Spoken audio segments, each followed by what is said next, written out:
자, 시작을 해보도록 하겠습니다. 네. 토론을 시작하기 전에 가위바위보를 해서 간단하게 책 소개할게요. 가위바위보. 사실 감이 나오지 않지? 괜찮아. 방금 주면 되지 않지? 안 돼, 나오지 말고. 결국 저거랑 딱 이게 않아.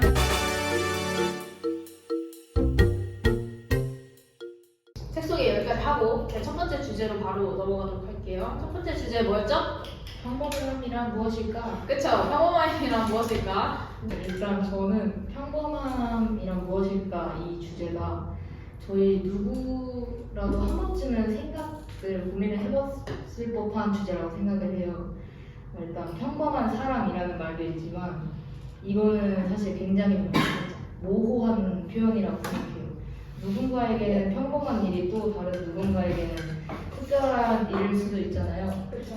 그래서 그렇다면 과연 누가 진짜로 평범한 사람일까? 여기서 말하는 평범함이란 네. 뭔가 남과 비교했을 때 특별히 눈에 띄지 않고 어머니께서 말씀하셨던 것처럼 눈에 띄지 않은 이 정도의 그거를 의미한다고 생각합니다. 그래서 근데 세상에는 되게 수많은 사람이 존재하고 그만큼 다양한 개성의 이제 모든 가진 사람들이 살고 있기 때문에 저는 평범함의 기준은 없다고 생각합니다. 그래서 저는 평범하는 것을 약간 정확한 기준에 있다 생각하면 안 된다고 생각하고 막 우리가 평범한 제일 어려워서 우리가 이렇게 치열하게 사는 이유가 그냥 평범함을 달성하기 위해서가 아닐까 생각합니다. 나는 이 책을 읽고 이 토론을 준비하면서 과연 주인공인 윤재가 평범하지 않은 것일까에 대해서 되게 깊게 고민했던 것 같아. 이 책에서는 주인공이 감정표현 불능증이라는 병을 앓고 있다고 했는데 나는 그게 과연 병이라고 할 수 있을까도 되게 많이 생각을 했어. 요즘 사람들을 보면 서로에 대해서 되게 관심이 없고 자신의 생각과 감정을 밖으로 표출하지 않는 사람도 되게 많잖아. 물론 주인공만큼 부모님이 눈앞에서 칼을 찌르는 거를 보고 눈물을 흘리지 않을 정도는 아니겠지만 그래도 어쩌면 우리도 서로에게 관심이 없고 서로에게 감정을 표현하지 않는데 우리도 평범하지 않은 걸까? 어쩌면 현대라는 사회가 집단 감정표현 불능증을 앓고 있는 걸지도 모른다고 생각을 했어. 일단 책에서 평범하다는 거는 사실 가장 이루기 힘든 가치라고 했던 것처럼 우리는 모두 다르고 나는 그 다름이 평범함이라고 생각해. 그냥 있는 그대로 서로를 바라보면 이 세상에 평범하지 않을 것도 없지 않을까라는 생각이 들었던 것 같아요. 주인공처럼 감정을 느끼고 싶지 않을 때가 있었나요? 솔직히 나 되게 감정을 다른 애들 비하면 그렇게 막 벅차게 느끼는 편이 아니라서 지문이 그렇게 이해가 되지 않았어 처음에는. 근데 그래서 생각을 해보면 내가 약간 애정이 좀 집착을 많이 한 편이야. 어렸을 때 중국 처음 완전 아기 때 중국을 처음 왔을 때 한국어도 그렇게 잘 되는 편도 아니고 영어도 아니고 중국어는 아니고 완전 연기국이었는데 외국인한테 줄에 쌓이니까 여러 가지 사건들이 많았어. 그래서 애정이 좀 많이 집착하는 편인데 주인공처럼 감정을 느끼고 싶지 않아요. 특히 굳이 하나를 찍으면은 내가 좋아하는 사람이 친구든 아니면 애인이든 가족이든 내가 쏟은 만큼의 애정을 돌려주지 않을 때 아니면은 나보다 더 소중한 사람을 상대방이 가지고 있을 때 되게 비참함을 느껴 나 스스로. 이게 감정을 느끼고 싶지 않을 때가 있었냐 없었잖아. 나는 거의 한 번도 없어. 이제 내가 행복을 느끼는 이유가 슬픔이 있기 때문에 이게 대비되는 행복을 느끼는 거야. 근데 만약에 내가 슬픔을 전혀 느끼지 못하면 이게 행복인지 딱히 이게 느껴지지도 않고 그다음에 슬픔이 있어야 행복이 있고 그다음에 외로움을 느끼기 때문에 평소에 이렇게 다 같이 있을 때 친밀함을 느끼고. 그러니까 만약에 불필요한 감정은 난 없다고 생각해. 나도 주인공처럼 감정을 느끼고 싶지 않을 때가 엄청 많았어. 왜냐면 진짜 많았어. 왜냐면 나는 내 인생에서 좀 더 내 인생에 영향을 많이 끼치는 거는 부정적인 감정이라고 생각해.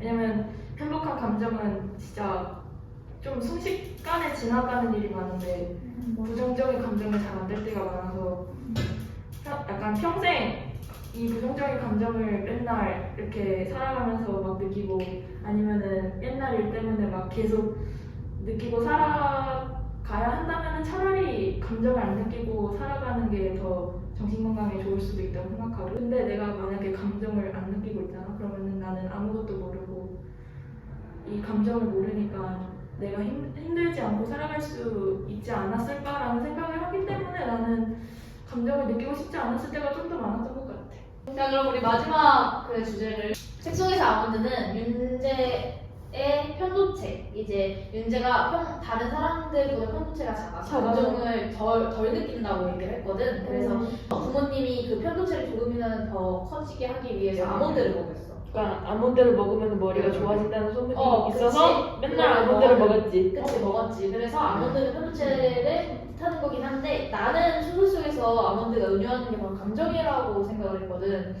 주인공인 윤재의 엄마가 윤재에게 아몬드를 먹이면서 머릿속에 아몬드도 커지길 바랐던 것처럼 나는 윤재의 엄마가 윤재에게 아몬드를 먹인 이유는 아들이 조금이나마 감정을 더 느끼고 표현할 수 있는 사람이 되었으면 좋겠다고 생각을 했어. 사실 나에게도 윤재처럼 감정의 아몬드가 조금 필요하긴 한 것 같아. 물론 많이 울긴 하지만 예전에는 그래도 내가 조금 감성적이고 약간 감정적인 사람이라고 기억을 하는데 요즘 따라 내가 좀 많이 차가워지고 약간 이성적이게 바뀌었더라고.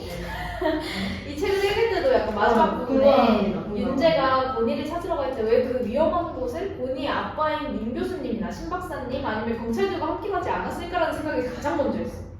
진짜 현실적이게 생각을 한 거지. 이제 그런 생각을 가장 많이 했던 것 같아서 나를 좀 되게 반성하는 시간을 가졌고 앞으로 감성적으로 좀 살아가도록 할게. 자, 이제 자유 주제로 토론을 시작해 보도록 할게요. 난 슬픔을 즐겨. 내가 말했지, 내 슬픔 극복법. 슬플 때마다 나는 항상 웃지 마. 나는 항상 내가 비련의 여주인공이라고 생각해. 진짜 완전 홍보법이야. 그래서 내가 평소에 극복 영화를 많이 봐. 그 약간 신데렐라 극복 영화. 그래서 내가 이제 슬프면 맞아. 역시 언젠가는 100만 아, 내가 딱 생각하거든. 아, 주인공이 이리 많은 거.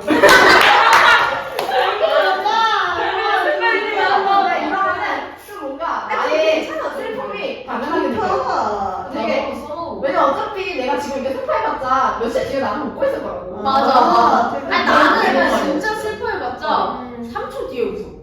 나도 굉장히 진짜 커요. 그래서 완전 그 영화의 기승전결처럼 나는 그냥 그 영화의 그 중간에 있을 뿐이야. 나는 그리고 나 이거 진짜 꼭 이거 영상 나올 때 하고 싶었어 진짜. 뭐?